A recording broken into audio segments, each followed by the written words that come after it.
Ibintu bikomeje guhindura isura hariya mu burasirazuba bwa Kongo cyane cyane muri Kivu y'Amajyepfo, aho intambara ikomeje guca ibintu. Intambara uwavuga ko ikomeye rwose ntabwo yaba abeshye. Ntiyaba abeshye habe na gatoya. Ku munsi w'ejo nibwo twagize gutya tubyukira ku makuru akomeye cyane agaragaza M23 na FARDC rwambikanye hariya mu bice bya za Kamanyora ndetse na Ruvungi, ndetse ni igice wavuga ko kitarimo imirwano, ariko noneho byagize gutya rurambikana. Kugeza ubu ngubu ni intambara iri kuba mu gihe abandi bavuga bati nyamara Donald Trump hari icyo yaramaze gukora, cyangwa hari urugendo yaramaze guteza leta ya Kongo ndetse n'izindi mpande basa n'abahanganye binyuze mu masezerano yaragiye gusinyirwa i Washington ndetse n'ibiganiro bya Doha. Bakavuga bati noneho se ibi bintu bigenze bite? Ariko ubu noneho igihari, amasasu akomeje kuba menshi. Yatangiye ejo ku wa kabiri no kuri wa gatatu amasasu yongeye kuba menshi, cyane cyane mu kibaya cya Ruzizi cyangwa se Rusizi no muri Kaziba. Ibintu bimeze nabi, abantu bapfuye, drone ziri gusenya insengero, abaturage bari gukwira imishwaro. Mbese ibintu birasa naho byahinduye isura. Kuri wa gatatu wonyine reka tuba ariwo tureba, kuko ibyejo twarabibabwiye yuko bisa naho byarangiye nta ruhande wavuga yuko rufite ahantu rukontorora cyangwa rwigaruriye bidasanzwe. Ariko noneho turebe kuri wa gatatu ibintu byakomeye. Amakuru atugeraho aratubwira ko uyu munsi ni wa kabiri w'imirwano. Nyine birumvikana imirwano yakaze, ingabo za leta FARDC zifatanyije na Wazalendo ndetse n'abarundi hari abari bahunze ejo, ariko hari abandi bakiri kumwe n'ingabo za leta FARDC hariya. Abangaba rero ngo barimo baracana umuriro biteye ubwoba, bahanganye na M23. Ariko M23 nayo amafoto turimo tubona nayo imeze nabi, ndetse yajyanye bya bisasu bimira ibindi. Mwarabibonye ibisasu u Rwanda rwari rufite hariya mu bice bya za Rubavu ubwo Goma yafatwaga. M23 nayo biriya bisasu yamaze kubyibikaho. Amafoto yagaragaye, nge nayabonye. M23 ifite biriya bisasu bimira ibindi. Ubu rero mu gice cya Katogota na Kamanyora abaturage baracyumva urusaku rw'imbunda ziremereye n'imbunda ntoya.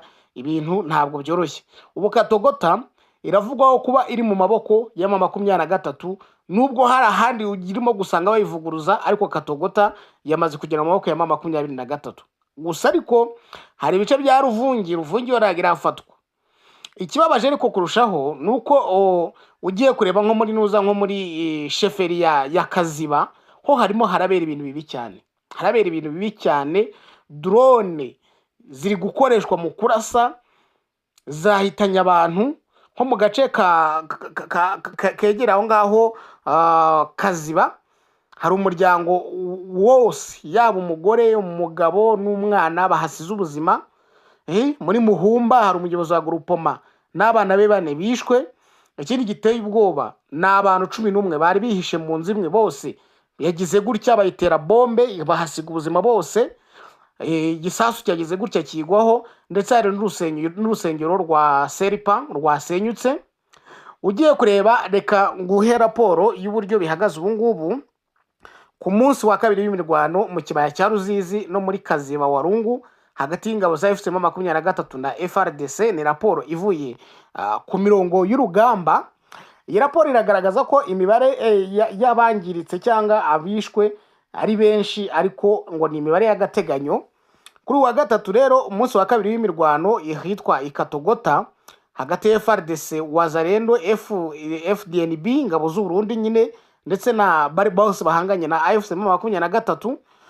Abaturage baho baravuga yuko kuri iki gitondo babyukiye mu bwoba bwinshi cyane bitewe n'amasasu ari kumvikana ku mpande zombi. Abana barimo barasubizanya, umwe arasa undi akarasa, umwe akarasa undi akarasa. Kugeza ubu harumvikana rero urusaku rw'imbunda ziremereye cyane. Ibikorwa bisanzwe byahungabanye. Haravugwa rero n'ihunga ry'abantu benshi bava Ikatogota berekeza Ikamanyora, ndetse imiryango imwe yo mu duce twa Kambala ndetse na Rugenge Ikamanyora yananiwe kwihanganira uburemere bw'ayo masasu.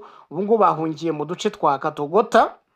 Gatogota rero yo iracyakigenzurwa na M23, niyo mpamvu wumva abaturage barimo kuyihungiramo. Irasa naho ifite umutekano ugereranyije n'utundi duce, nubwo ejo ku mugoroba nyine byagaragaraga yuko ngo Katogota ngo bitameze neza, ariko ubu ngubu abariyo barimo baraduha amakuru yuko Katogota ituje, M23 ariyo iri kwigenzura. Tunyarukire muri sheferi ya Kaziba, aho haravugwa imirwano mishya, aho kuri iki gitondo n'ubundi byongeye gukaza umurego.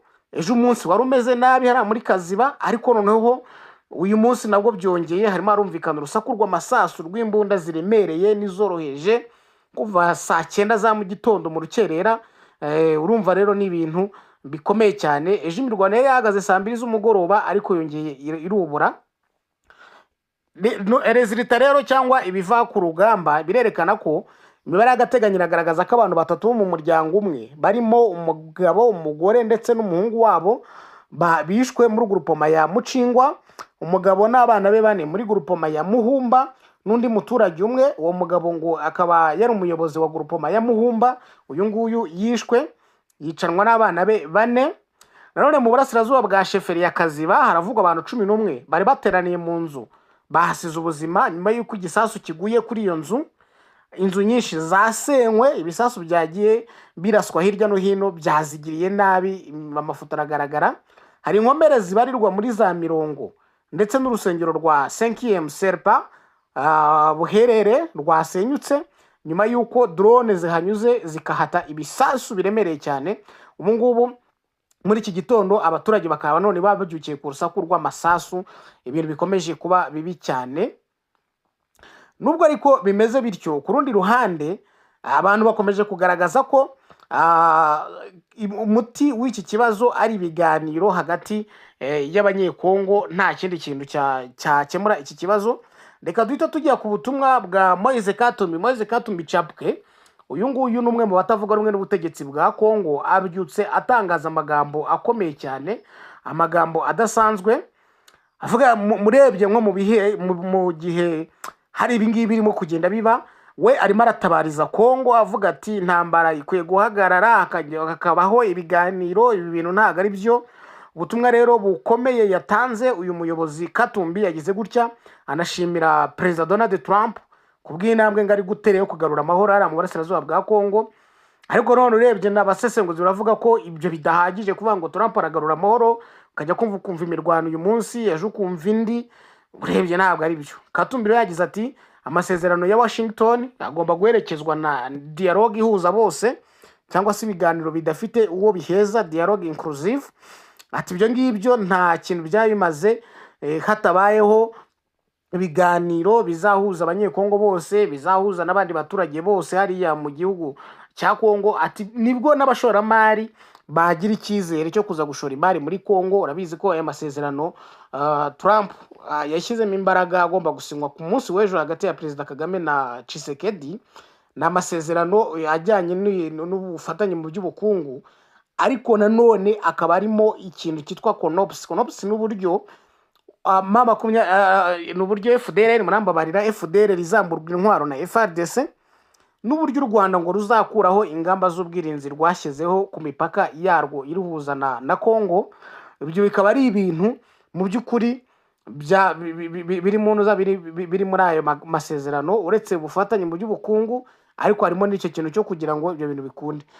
Katumbi rero agasanga ibyo ngibyo by'aya masezerano atabasha gushyirwa mu bikorwa mu gihe abashoramari baba bagifite impungenge z'umutekano wabo, bavuga bati ibi bintu ntabwo biri buze gukunda, ntabwo twajya gushora imari ahantu imbunda zikivuga byose. Katumbi rero akavuga yuko ngo akwiye ibiganiro, agasanga ko iyi dialogue ngariyo yakiza amafaranga y'igihugu akomeje kugenda atikira mu kugura intwaro, mu guhemba abacanshuro, byose. Atariko cyane cyane ibi biganiro byakiza ubuzima bw'abantu. Abantu bati Katumbi ati mwishyire mu mwanya w'aba baturage bari gupfa n'abari guhunga buri munsi. Kuva twasinyira i Doha intambara irakomeje, hari agahenge kari kasinywe ariko ntabwo kigeze kubahirizwa. Ati rero ibi ngibi ntabwo ari byo, ntabwo bikwiye. Wareba koko nk'ibyo Katumbi arimo atangaza ugasanga koko ni ibintu biteye agahinda. akavuga yuko mu by'ukuri hakwiye kubaho ibyo biganiro bizatuma amafaranga y'igihugu ngo amera neza. Arongera ati igihugu mu by'ukuri kimeze nabi. Ati cyane cyane mu burasirazuba bw'igihugu ati imeze nabi, ati ndetse ntiwakirengagiza ko na Kinshasa cyangwa n'ahandi hose ati igihugu kimeze nabi, kiri mu ati reba nk'ibibazo biri mu ntuza by'imyuzure bihari, ati reba ikibazo cya ADF, ati reba impfu nyinshi, ati reba nta mutekano uhari, ati mu by'ukuri leta irasa naho itakiriho, niko Katumbi yavuze. Ati leta irasa naho itakiriho, abaturage baratereranywe, byose ni ibintu mu by'ukuri abantu abanyekongo bakwiye kujya hamwe bakaganira bagakemura iki kibazo. Ibintu bikomeye. Ati igihugu kimeze nabi, igihugu kimeze nabi by'umwihariko mu burasirazuba. Ati ndetse ntiwakirengagiza na Kinshasa, ati muri Mobondo, ati ndetse Mobondo muri Kwango, ati igihugu kimeze nabi, ati imyuzure, ADF, ati impfu nyinshi, nta mutekano ugihari, ati leta irasa naho itakiriho, ati abaturage baratereranywe. Ibi ngibi bigomba gushakirwa umuti bigakemuka, niko Moise Katumbi arimo avuga. Ati ariko ibyo ngibyo nanone bigomba kubaho binyuze mu biganiro, ntabwo bigomba kubaho bigize izindi nzira binyuramo. Uretse Kivu rero y'Epfo, igihugu cyose mu by'ukuri cya Kongo urabona yuko harimo ikibazo cyane. Wareba rero ukibaza ngo ese wowe turabona Trump usa naho uri mushimirwa kuba yarinjiye muri iki kibazo cya Kongo. Urabona Trump azaba igisubizo cyangwa urabona hakeneye ibiganiro by'inama y'abepiskopi muri nuza mu Gatolika muri Kongo, ndetse n'abandi banyamadini, n'ibindi biganiro hagati y'intuza y'amashyaka, kuko nk'ubu ngubu ihuriro Sovo la RDC rya Joseph Kabila ubu ngubu hasohotse itangazo riribuza kongera gukorera ibikorwa hariya ku butaka bwa Kongo. Bijyo nacyo ni ikindi kibazo.